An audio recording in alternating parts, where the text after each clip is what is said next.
ప్రముఖ గురుతులు పల్లె రఘునాథ్ రెడ్డి గారికి హృదయపూర్వక నమస్కారాలు తెలియజేసుకుంటాను. దాని తర్వాత యువతరానికి ప్రతినిధులు, నవతరానికి నాయకులు, భావితరాలకు భారతదేశ మహాశక్తి అయిన తెలుగు యువతకు, అలాగే ప్రజాస్వామ్య పరిరక్షణ కోసం బద్ధకంకణులైన మరి తెలుగు ప్రజలకి, ముఖ్యంగా పుట్టపర్తి నియోజకవర్గం బుక్కపట్నం, అలాగే కొత్త చెరువు, ఒడిసి, నల్ల చెరువు మరియు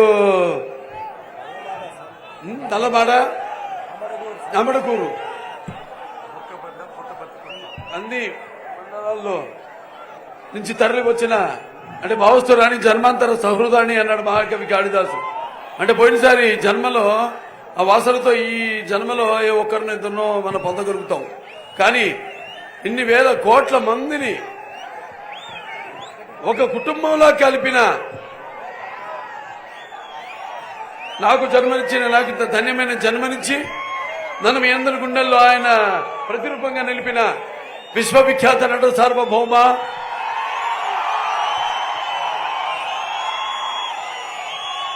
విశ్వానికే నట విశ్వరూపం ఎలా ఉంటుందో చూపించిన కారణ జన్ముడు, నా తండ్రి, నా గురువు, నా దైవం నందమూరి తారక రామారావు గారికి నివాళులు అర్పిస్తూ, అలాగే మరి ఆనాడు సత్యం కోసం సతిని అమ్ముకున్నాడు హరిశ్చంద్రుడు, తండ్రి మాటకే నడవలోకి వెళ్ళాడు శ్రీరామచంద్రుడు, తమ్ముడు అన్న సేవకే అంకితమయ్యాడు లక్ష్మణుడు, అలాగే పతి దైవమని భావించింది సీతాదేవి, చాపగుడుతో సమతను నేర్పెను పలనాటి బ్రహ్మన్న, మేడి పండులా మెరిసే సంఘం గుట్టు పిప్పెను వేమన్న, వితంతువుల విధి వ్రాతలు మార్చి బతుకులు పండించే కందుకూరి, అలాగే తెలుగు భారతిని ప్రజల భాషలో తీర్చిదిద్దని గురజాడ, స్వతంత్ర భారత రథసారథి ఏ సమనాన దూకే నేతాజీ, సత్యాగ్రహమే సాధనముగా స్వరాజ్యమే తెచ్చే బాపూజీ, గుండెకెదురుగా గుండె నిలిపాను ఆంధ్రకేసరి టంగుటూరి, తెలుగు వారికి ఒక రాష్ట్రం కోరి ఆహుతి ఆయను అమరజీవి. ఇది మనం చరిత్ర.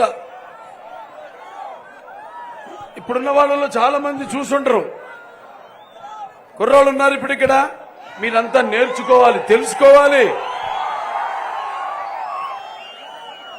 మరి ఆనాడు నందమూరి ఆ తర్వాత నాకు మనందరికీ చాలా మందికి తెలిసి స్వతంత్ర సముపార్జన తర్వాత మనం కళ్ళాలో చూసింది ఆనాడు ఎన్టీ రామారావు గారు మరి ప్రతి తెలుగు బిడ్డకు, ప్రతి తెలుగు బట్టి గడ్డకు తెలుగు పౌరుషం ఉంటే ఏంటో సత్తువ ఆ పొగరుని పొదను పెట్టి సానబెట్టి బయటకు వచ్చి నేను తెలుగువాడు, నేను సగర్వంగా చెప్పే ధైర్యం ఇచ్చిన మహానుభావుడు మన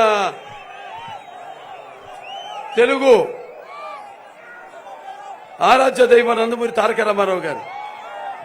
మరి ఆనాడు చాలా మందికి రాజకీయాలంటే తెలిసిన అంత చురుకుగా ఉండేవారు కాదు, అసలు పట్టించుకునేవారు కాదు, చాలా మందికి తెలిసేది కాదు.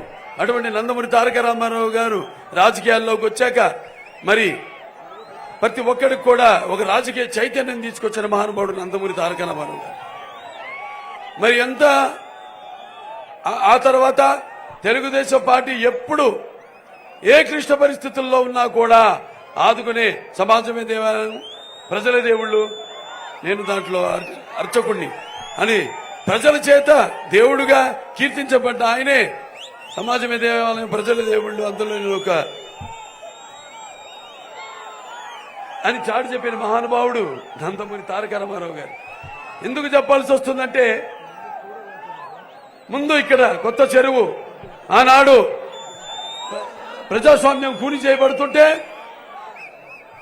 ఎన్టీ రామారావు గారిని పదవిచ్యుతుడిని చేసినప్పుడు రాష్ట్రమంతా ఒక విప్లవం చెలరేగింది. అందులో మొట్టమొదట కొత్త చెరువు నుంచి కొందరు వాళ్ళు ప్రాణార్పణ చేశారు ఆ ఉద్యమంలో. ముందుగా వాళ్ళందరూ కూడా నా ఘన నివాళి తెలియజేసుకుంటూ, ఆ తర్వాత మూడోసారి మొన్న రాష్ట్ర విభజన తర్వాత అవిభక్త ఆంధ్ర రాష్ట్రం విభజన తర్వాత ఆంధ్ర రాష్ట్రం స్థాపించబడ్డాక మరి ఆనాడు కూడా మీరంతా ఆంధ్ర రాష్ట్రం యొక్క దిక్కు చూసి ప్రపంచాలకే విజనరీ ఆదర్శం తెలుగుదేశాన్ని గెలిపించి మన చంద్రబాబు నాయుడు గారిని ముఖ్యమంత్రిని చేశారు మీరంతా. ఇవి చరిత్ర అంటే. ఇప్పుడు మనం చాలా క్లిష్ట పరిస్థితుల్లో ఉన్నాం. ఇవాళ మనకి ఎన్నికల యుద్ధం మొదలైంది, ఎన్నికల సమరం మొదలైంది, ఎన్నికల కురుక్షేత్రం మొదలైంది. మీరు దీంట్లో తేల్చుకోవాల్సింది మరి మీకు అభివృద్ధి కావాలా, అరాచకం కావాలా, లేకపోతే మీకు అభివృద్ధి కావాలా, అరాచకం కావాలా అన్నది, అలాగే మీకు సంక్షేమం కావాలా, లేకపోతే మీకు ఒక స్థిరమైన ప్రభుత్వం కావాలా, లేకపోతే మీకు ఒక స్వర్ణయుగం కావాలా, లేకపోతే ఒక రాక్షసుడి పాలన కావాలా, ఒక చీకటి రాజ్యం కావాలా అన్ని తేల్చుకోవలసిన క్లిష్ట పరిస్థితిలో ఉన్నాం ఈనాడు మనం. రామారావు గారు మన తెలుగు జాతి ఉనికిని ప్రపంచం మొత్తానికి తెలియజేస్తే, మరి చంద్రబాబు నాయుడు గారు మన తెలుగు వారి మేధస్సును ప్రపంచం మొత్తం తెలియజేశారు. ఈనాడు నిరుపేదల ఇంటి ముంగిటికి కూడా ఆనాడు రామారావు గారు గురుకుల పాఠశాలలు అయితేనేమి, లేకపోతే ఈ కేంద్ర విద్యాలయాలు అయితేనేమి, అలాగే బీసీ సంక్షేమ హాస్టల్ అయితేనేమి, ఇలాంటివి ఎన్నో విద్యలో ఎన్నో విప్లవాలు తీసుకొచ్చారు ఆయన. అలాగే కూడు నింట, కూడు గుడ్డ అనే కనీసపు నిత్యావసర వస్తువుల్ని ప్రజలకు అందజేశారు. చెప్పుకుంటూ పోతే చాటడంతా ప్రపంచంలో ఎవరు చేయలేదు, చేయనివి ఎన్టీ రామారావు చేశారు. తర్వాత చంద్రబాబు నాయుడు గారు ఏదైతే రామారావు గారి మానస పుత్రిక అయితే తెలుగుదేశం ఉందో దాన్ని అదే క్రమశిక్షణతో ముందుకు తీసుకెళ్తున్నారు. తెలుగుదేశం పార్టీకి ఉన్నందరూ కార్యకర్తలు ప్రపంచంలో ఏ పార్టీకి లేదు. అటువంటి ఒక కుటుంబాన్ని, వసుదైక కుటుంబాన్ని ఆ రామారావు గారు ఇచ్చారు. అలాగే సామాజిక న్యాయంతో అందరినీ అదే ఉమ్మడి కుటుంబంగా తెలుగుదేశం మన ఆంధ్ర రాష్ట్రాన్ని ఉమ్మడి రాష్ట్రాలుగా ఉన్నప్పుడైతేనేమి, ఇప్పుడు ఆంధ్ర రాష్ట్రంగా విభజించబడ్డాకైతేనేమి అందరినీ ఏకతాటిపై ముందుకు తీసుకెళ్లారు మన చంద్రబాబు నాయుడు గారు. మరి ఈనాడు పసుపు అన్నది శుభానికి సూచకం, పసుపు అన్నది ఆనందాల వేడుకకు ఆహ్వాన గీతం, పసుపు అన్నది ఆరోగ్యానికి గొప్ప ఆయుర్వేద ఔషధం, పసుపు అన్నది అభివృద్ధికి నిర్వచనం, పసుపు అన్నది సంక్షేమానికి నిదర్శనం, పసుపు అన్నది ఆత్మ గౌరవానికి ఎగరేసిన ఒక కేతనం. అలాగే పసుపు అన్నది ఆత్మ గౌరవానికి ఒక నిలువెత్తు రూపం. అలాగే పసుపు అన్నది ఆదర్శానికి ఒక నిజమైన సంతకం. మన పసుపు ఎన్నో ప్రపంచంలో చూసుకుంటే ప్రపంచంలోనే ఎక్కడ లేని విప్లవాత్మకమైన ఆనాడు ఎన్నో సంస్కరణలు ప్రజల సంక్షేమం కోసం, సమాజ అభివృద్ధి కోసం ఎన్నో ప్రవేశపెట్టడం జరిగింది. మరి ఈనాడు చూస్తున్నాం ఎలా ఉంది మన రాష్ట్ర పరిస్థితి.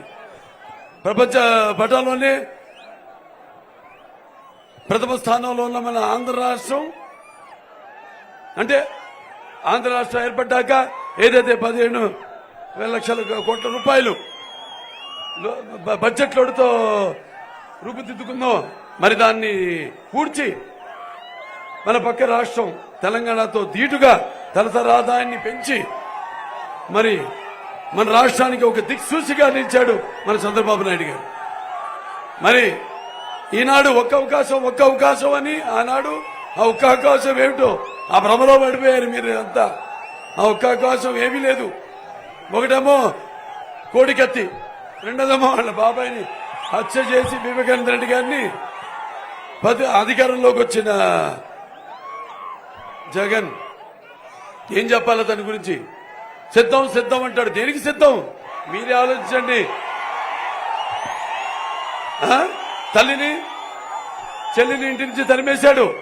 అలాగే తన బాబాయిని హత్య చేయించిన నిందితులను కాపాడుతూ మరి వాళ్ళ చెల్లికి ద్రోహం చేశాడు. వాళ్ళకి సమాధానం చెప్పమనండి, వాళ్ళకి సిద్ధమని చెప్పండి, వాళ్ళకి సమాధానం చెప్పండి, మనకు కాదు సిద్ధమని చెప్పడం. అలాగే వచ్చిన వారం రోజుల్లో సిపిఎస్ రద్దు చేస్తానని మరి కల్లిబొల్లు కబుర్లు చెప్పి అధికారులను మోసం చేశారు. వాళ్ళకి సమాధానం చెప్పమనండి. అలాగే నా ఎస్సీలు, నా బీసీలు, నా ఎస్సీలు, నా మైనారిటీలు అని చెప్పుకుంటూ మరి ఈ ఒక ఎమ్మెల్సీ అనంత్ కుమార్ దళితుడైన తన కార్ డ్రైవర్ని మరి హత్య చేసి డోర్ డెలివరీ చేశారు. వాళ్ళకి ఆ కుటుంబానికి మళ్ళీ అతని ప్రాణాలు తిరిగిపోమని చెప్పండి. అలాగే ఒక కుర్రాడు తన అక్కని వేధిస్తున్నారని చెప్తే అతని మీద పెట్రోల్ పోసి అతన్ని చంపేశారు దారుణంగా. వాళ్ళ కుటుంబాలకు సమాధానం చెప్పమనండి. అలాగే ఇక్కడ ఒక రైతుల విషయానికి వస్తే మరి రైతు సంస్థను నిర్వీర్యం చేసేసి తీసేసి ఆత్మహత్యలకు, అప్పులకు రైతులను గురి చేసిన ఆ రైతులకు సమాధానం చెప్పమనండి. అలాగే తనని పోలవరాన్ని గోదావరిలో కలిపేసి తనని బ్లాక్ లిస్ట్ చేసిన ఎవరైతే కాంట్రాక్టర్ ఉన్నారో వాళ్ళందరూ పెట్టిన డబ్బును తిరిగి వాళ్ళకి ఇవ్వమనండి. మన తెలుగుదేశం కార్యకర్తలు, సర్పంచులు, గిరిపంచులు అందరూ కూడా అభివృద్ధి ధ్యేయంగా ఎన్నో పనులు చేపట్టారు అప్పుడు చేసి. ఆ డబ్బులన్నీ తిరిగి ఇవ్వమనండి. కేంద్ర ప్రభుత్వం ఇచ్చింది డబ్బు ఇవ్వమని మళ్ళీ వీళ్ళు కోర్టుకు వెళ్లారు. అది వీళ్ళు కోర్టుకు వెళ్ళడం ఏంటో నాకు అర్థం కాల. ప్రభుత్వం డబ్బు ఇస్తే దాన్ని తిరిగి దేనికి ఖర్చు పెట్టారో ఆ డబ్బు తిరిగి ఇవ్వమంటే కోర్టుకు వెళ్ళడం ఇదంతా చాలా వింతగా లేదు. అలాగే మన 3 రాజధానులు అని కాలం వెళ్ళబుచ్చుకుని మొదటి 3 ఏళ్లు దాని తర్వాత నవరత్నాలు అని మీ ముందుకు తీసుకొచ్చాడు. ఎంత అప్పు చేశాడు? 20,000 లక్షల కోట్ల రూపాయలు. 20 లక్షల కోట్ల రూపాయలు, సారీ 12 లక్షల కోట్ల రూపాయలు అప్పు చేశాడు. మీరేమో భ్రమలో పడి చాలా మంది, ముఖ్యంగా మహిళలకు నేను చెప్పదలుచుకున్నాను. ఎందుకంటే వినాశ్రియం జననం నాస్తి, వినాశ్రియం గమనం నాస్తి, వినాశ్రియం జీవనం నాస్తి, వినాశ్రియం సృష్టి రేవ నాస్తి. ఏ కుటుంబాన్నైనా నడపాలన్నా అది మహిళే. అటువంటిది మరి చంద్రబాబు నాయుడు గారు ప్రపంచంలో మొట్టమొదటిసారిగా ఈ డ్వాక్రా సంఘాలతో ఈ పొదుపు విప్లవం మొదలు పెట్టారు మీకోసమని. ఆనాడు రైతు బజార్లు మొదలు పెట్టారు రైతుల కోసం. మరి నాడు మీకు ఇస్తుంది ఎంత? కుటుంబంలో ఎంతమంది పిల్లలు ఉన్నారో ప్రతి బిడ్డకు 15,000 రూపాయలు ఇస్తానన్నాడా? ఎంతమందికి ఇస్తున్నాడు? ఒక్కరికి ఇస్తున్నాడు. మిగతా దాని అంతటికి అయ్యేదంతా 2.5 లక్షల కోట్ల రూపాయలు. మరి మిగతా 10 లక్షల కోట్ల రూపాయలు, 10,000 లక్షల కోట్ల రూపాయలు ఏమవుతున్నట్టు ఒక్కసారి ఆలోచించండి మీరంతా. ఇవాళ అన్ని కార్పొరేషన్లు ఏదైతే బీసీ ఉందో, ఎస్సీ ఉందో, మైనారిటీస్ కార్పొరేషన్ మొత్తం అన్ని కూడా నిర్వీర్యం చేసేసి ఆ డబ్బులన్నీ కూడా మళ్లించేసి ఇవాళ అతని మాయలకి, మోసాలకి మీరు లోబడకండి. మీరు తెలుసుకోవాల్సింది అతని అరాచకత్వానికి, అతని వినాశనానికి మీరు బలి కావద్దని మిమ్మల్ని అందరినీ నేను సవినయంగా మనవి చేసుకుంటున్నాను. మరి ఇప్పుడు మనం చూస్తే ఈ చీప్ లిక్కర్ ఏంటది, జే బ్రాండ్ అని బోల్డంత ధనాన్ని దోచుకుంటున్నాడు. అలాగే ఇంకా ముందు 100 ఏళ్ల ప్రజలకు దొరకకుండా ఇసుక పాత్రలను తవ్వేసుకుంటున్నాడు. అలాగే ఇసుక దొరకకుండా ఇసుక మాఫియా. దాని తర్వాత ఈ యొక్క ప్రభుత్వం తయారు చేసే కల్తీ మందును తాగి ఎంతో మంది ఆడపడుచుల యొక్క తాలి బొట్లను తెంచేస్తున్నాడు. ఇవన్నీ మీరు గమనించాలి. అతను సిద్ధమన్నాడు, మనమేం తక్కువ కాదు, మనం కూడా సిద్ధమే. ఇవన్నీ కూడా గమనించి మరి యువత ఇవాళ ఉద్యోగాలు లేక వలసపోతున్నారు. ఇవాళ ఎలా ఉందండి పరిస్థితి? ఇక్కడే కాదు ఎక్కడికి వెళ్ళినా కూడా, బెంగళూరు వెళ్ళినా, హైదరాబాద్ లో వెళ్ళినా కూడా అదే పరిస్థితి. కావాలని ఇదంతా ఒక కుట్రగా జరిగింది. ఇక్కడ వాళ్ళని మనం ఎక్కడ చూసినా కూడా ఈ యొక్క గంజాయి అయితేనేమి, పండించడం అయితేనేమి, లేకపోతే డ్రగ్స్, ఇది విచ్చలవిడిగా ఎక్కడ పడితే అక్కడ దొరుకుతున్నాయి. యువత చదివి ఆ నిస్పృహతో, నిరాశతో దానికి బానిసలవుతున్నారు.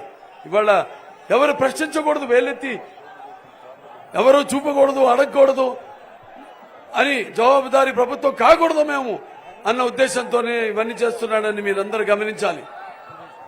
ఇవాళ మరి మనల్ని మనం కాపాడుకోవాల్సిన బాధ్యత మన మీద ఉంది. అంటే మనల్ని, మన తెలుగు జాతిని, అలాగే మన భావి తరాలను కాపాడుకోవాల్సిన బాధ్యత ప్రతి ఒక్కరి మీద ఉందని మీ అందరికీ తెలియజేసుకుంటున్నాను. ఇవాళ మరి ఇదే పాయింట్స్ ఇవాళ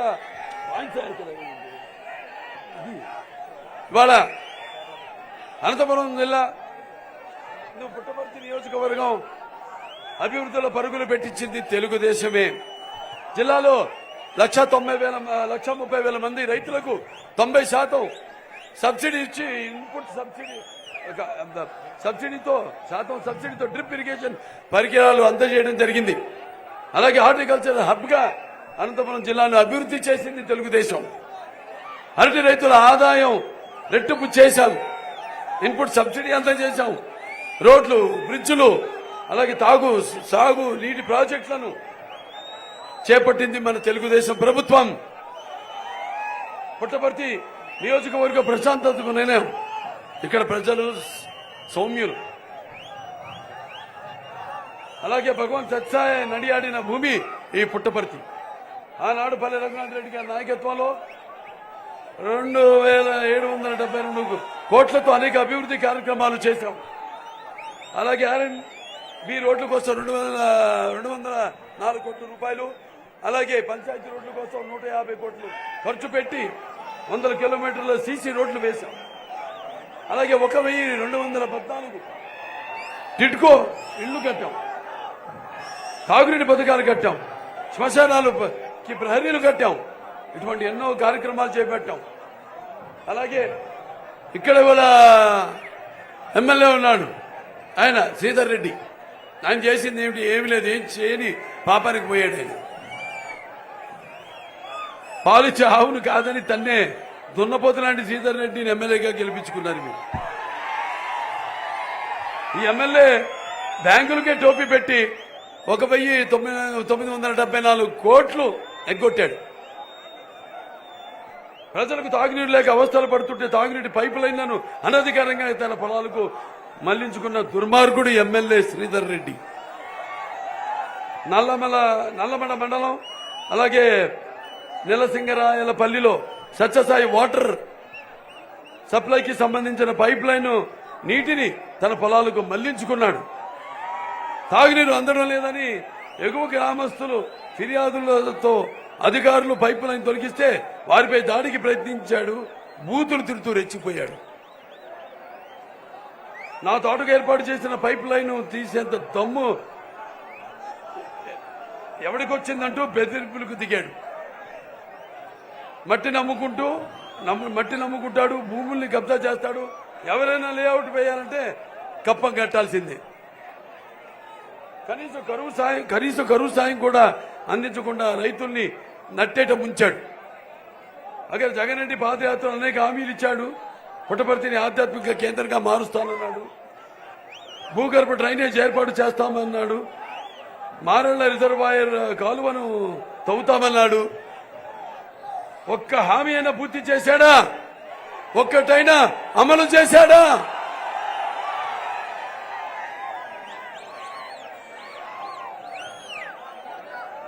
ఎన్డీఏతోనే మన నియోజకవర్గ అభివృద్ధి జరుగుతుంది. ఎన్డీఏ కూటమి అభ్యర్థుల్ని గెలిపించుకుందాం. నియోజకవర్గ ఎమ్మెల్యే అభ్యర్థిగా పల్లె సింధూర్ గారిని గెలిపించుకుందాం. గతంలో పల్లె రఘునాథ్ రెడ్డి గారు ఏ విధంగా పనిచేశాడో, ఎంత అభివృద్ధి చేశారో చూసాం. ఆయన మరి అప్పుడు 1994లో జెడ్పీటీసీ చైర్మన్ గా, 99లో పార్లమెంట్ సభ్యుడిగా, 2004, 2008లో 2009లో సభ్యుడిగా ఎన్నికయ్యారు. ఎన్నో అభివృద్ధి కార్యక్రమాలు చేశారు. దాని తర్వాత 16 సంవత్సరాలు తెలుగుదేశం పార్టీ ఉమ్మడి జిల్లా అధ్యక్షుడిగా ఆయన పనిచేశారు. ఆయన అంత అనుభవం ఉంది ఆయనకి. సో ఆయన అలాగే పరిశ్రమలు తీసుకొచ్చి ఉద్యోగాలు కల్పించి యువతకు అండగా నిలుస్తామని సభాముఖంగా తెలియజేసుకుంటున్నాను. గతంలో ఈ ప్రాంతం దాహార్తి తీర్చేందుకు కష్టపడ్డాం. మళ్ళీ గెలిచి ఉంటే మరింత అభివృద్ధి చేసే అవకాశం ఉండేది. ఇప్పుడు గెలిచిన 2 ఏళ్లలోనే నియోజకవర్గంలో 193 చెరువులు నింపుతాం. అలాగే రింగ్ రోడ్డు చెరువు నిర్వాసితులను ఆదుకుంటాం. 100 రోజుల్లో టిడ్కో ఇళ్లను పూర్తి చేసి పేదలకు పంచుతామని ఈ సభాముఖంగా తెలియజేసుకుంటూ, మరి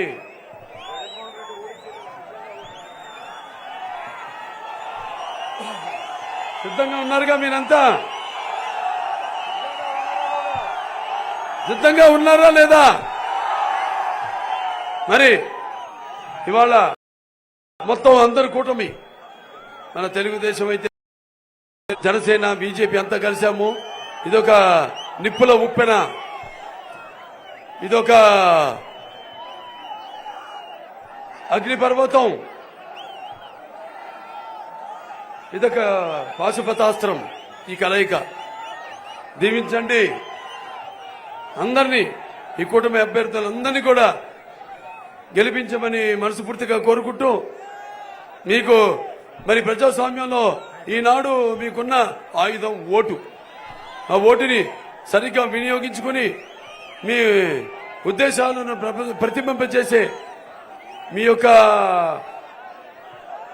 అభ్యర్థుల్ని, ప్రతినిధుల్ని ఎన్నుకొని సమాజ స్థాపనకు, అలాగే సమాజంలో ఉన్న వ్యత్యాసాలను తొలగించడానికి, అలాగే సామాజిక న్యాయం అందరికీ అందడం కోసం మీరు ఉపయోగించవలసిన పరమ పవిత్రమైన సాయుధం అది. కాబట్టి మీరు దీన్ని ఏదో తాకట్టు పెట్టి, లేకపోతే కుదువ పెట్టి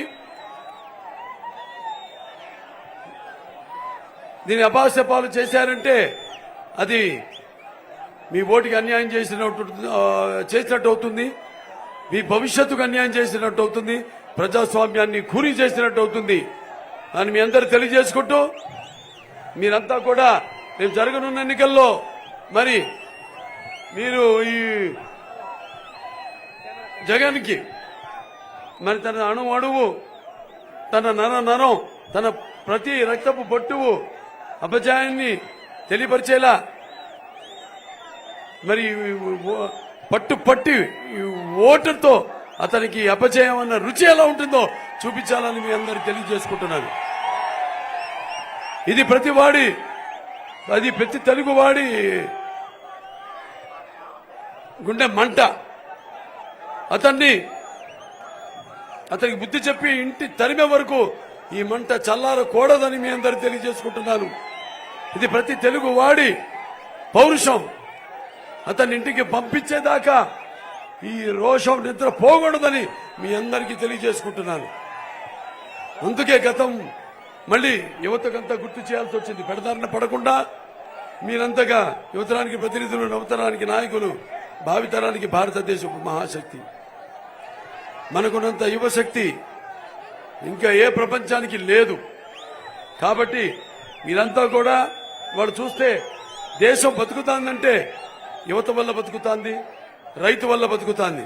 కానీ ఇవాళ మనం చూస్తున్నాం, భూములన్నింటినీ కూడా కబ్జా చేసేసి ఈ వ్యవసాయాన్ని కూడా నిర్వీణ్యం. అన్ని వ్యవస్థలు, ఒక రైతులనే కాదు, అన్ని వ్యవస్థలు కూడా, చట్టం, న్యాయం, అన్ని వ్యవస్థలు కూడా నిర్వీర్యం చేసేసి ప్రజలని ఈ టిడ్కో ఇల్లు ఏదైతే కట్టించామో వాటి పూర్తి చేయకుండా ఒక క్యాలెండర్ ఇచ్చాడు, జాబ్ క్యాలెండర్ లాగా యువతకి ఇచ్చినాడు జాబ్ క్యాలెండర్. ప్రతి సంవత్సరాన్ని ఉద్యోగాలు ఇస్తామని, అలాగే ఈ టిడ్కో ఇళ్ళు కూడా ఈ నెలల్లో ఈ జిల్లాలో ఇస్తామని ఎక్కడ పంచిపెట్టారు. ఇది ఇప్పుడున్న ఈ యొక్క ప్రభుత్వ యొక్క పోకడు. సో ఇవన్నీ దృష్టిలో ఉంచుకొని ఇది నేను చెప్పినట్టు ఒకటి మీరు గుర్తుపెట్టుకోండి, ఇది మన రాష్ట్ర భవితకు, మన భవితకు, మన భావి తరాల భవితకు సంబంధించిన ఎన్నికలు. అందరూ ఐకమత్యంగా ఈ యొక్క రక్తానికి జాతి లేదు, మాంసానికి మతం లేదు, చర్మానికి కులం లేదు. నాకున్న జ్ఞాన సంపదలో వైశ్యుడిని, నాకున్న జ్ఞాన సంపదలో బ్రాహ్మణుణ్ణి, ఐశ్వర్యంలో వైశ్యుడిని, మంచికి మాలోని మంచి చేతులు తిరిగే మాదిగని, కష్టాన్ని నమ్ముకున్న కమ్మరిని, కొమ్మరిని, కంసాన్ని, నలుచుకుని, నాయ బ్రాహ్మణుణ్ణి, కపటలేని యాదవుణ్ణి, ఆపదలు ఆదుకునే వెలమని, వ్యక్తిత్వంలో రాజుని, అమ్మను మనిపించే కమ్మని, పౌరుషంలో రెడ్డిని, భుజబలంలో కాపుని అనుకుని ప్రతి ఒక్కళ్ళు ఈ కులాలకి దూరంగా, ఈ కులాల చిచ్చులో వాళ్ళు ఎన్నో సృష్టిస్తారు. ఆయన అతను అన్నట్టే నా బీసీలు, నా ఎస్సీలు, నా ఎస్టీలు, నా మైనారిటీలు అని మొత్తం ఏం చేశాడు, మొత్తం రాష్ట్రం అంతా కాష్టాల్లో తయారు చేశాడు ఈ జగన్మోహన్ రెడ్డి. కాబట్టి మీరంతా గుర్తు పెట్టుకోండి, అందరు ఐక్యంగా కలిసి మెలిసి ఈ ఉద్యమంలో పోరాడాలి.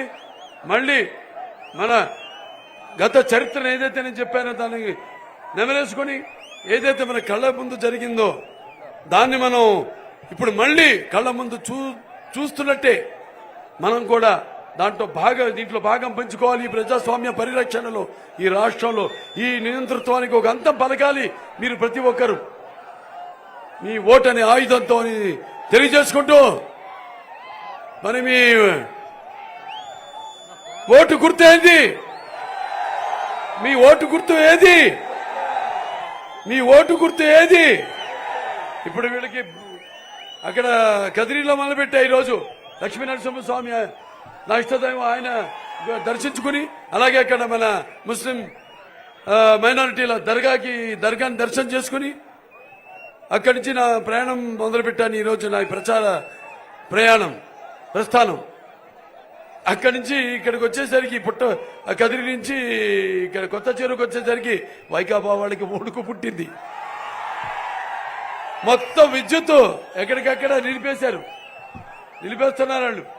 కాబట్టి ఇప్పుడు మనకి ఫ్యాన్ స్విచ్ ఆఫ్ చేసి అదే తిరగని ఫ్యాను దాన్ని తీసి బయటపడేయండి, మన గుండెల్లోంచి తీసేయండి ఫ్యాన్ని. ఒకటి ప్రజాస్వామ్యానికి నిజమైన నిర్వచనం ఆనాడు ఎన్టీ రామారావు గారు ఇచ్చారు. దాని కొనసాగింపుగా చంద్రబాబు నాయుడు గారు ముందుకు తీసుకెళ్లారు. ఇవాళ అందరూ కలిసి, ఎందుకంటే ఒక్కడిని అంటున్నాడు కదా, నేను అదే అడుగుతున్నాను. ఒక్కడైతే నువ్వు ఒక్కడి చేసుకున్నావు, మీ ఇంట్లోని కాదన్నావు, సలహాదారులు పెట్టుకున్నావు 100 మందిని, వాళ్ళందరికీ అందరు కలిపితే ఎన్నో కోట్ల రూపాయల జీతాలు ఇస్తూ వాళ్ళు ఒక సలహా తీసుకోడు. చతుష్టయం ఉంటారు నలుగురు, వాళ్ళ సలహాలు అవి కూడా తిరిగి తీసుకుంటాడు లేదు. వాళ్ళు మాత్రం ఏదో అతను తృప్తిపరచడానికి ఏదో బాగుతుంటారు టీవీల ముందుకు వచ్చి ఉన్నారు కొంతమంది. కాబట్టి ఇవన్నీ మీరు వాళ్ళ మాటల భ్రమలో పడకుండా మీరంతూ భవిష్యత్తు గురించి ఆలోచిస్తూ,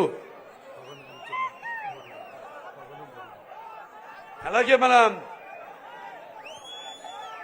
brother Pawan Kalyan power star, మనం చాలా మంది పార్టీలు పెడతారు, జెండా ఎత్తేస్తారు. కానీ మొదటి నుంచి కూడా 2014 నుంచి కూడా పార్టీ పెట్టి ప్రజల యొక్క సంక్షేమం కోసం, వాళ్ళ అభివృద్ధి కోసం, వాళ్ళ యొక్క సంరక్షణ కోసం పాటు పడుతూనే ఉన్నాడు బ్రదర్ పవన్ కళ్యాణ్ గారు. అలా ఆయన ఈ రాజకీయ ప్రస్థానం సుస్థిరంగా అలా కొనసాగుతుంది.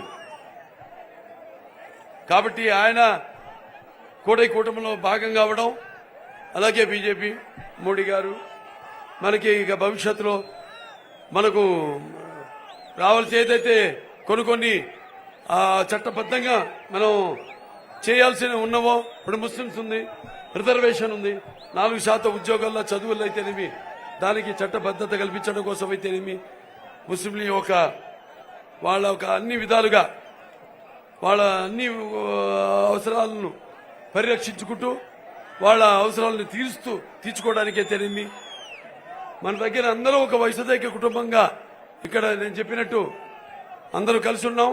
ఇలాగే అందరూ కలిసి ఉందాం, కూటమిని బలపరుద్దాం.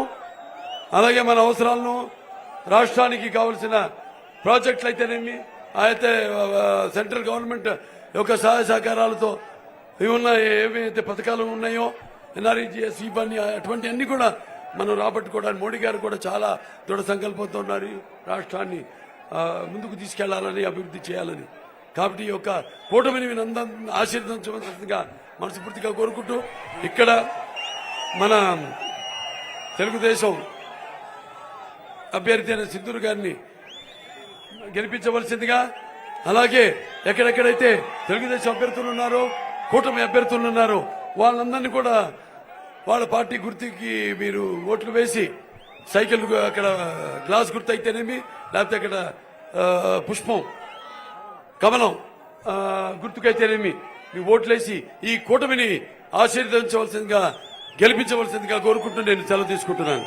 జై తెలుగుదేశం, జై తెలుగుదేశం, జై తెలుగుదేశం, జై జనసేన, జై జనసేన, జై జనసేన, జై బీజేపీ, జై బీజేపీ, జై బీజేపీ. మేరా భారత్ మహాన్.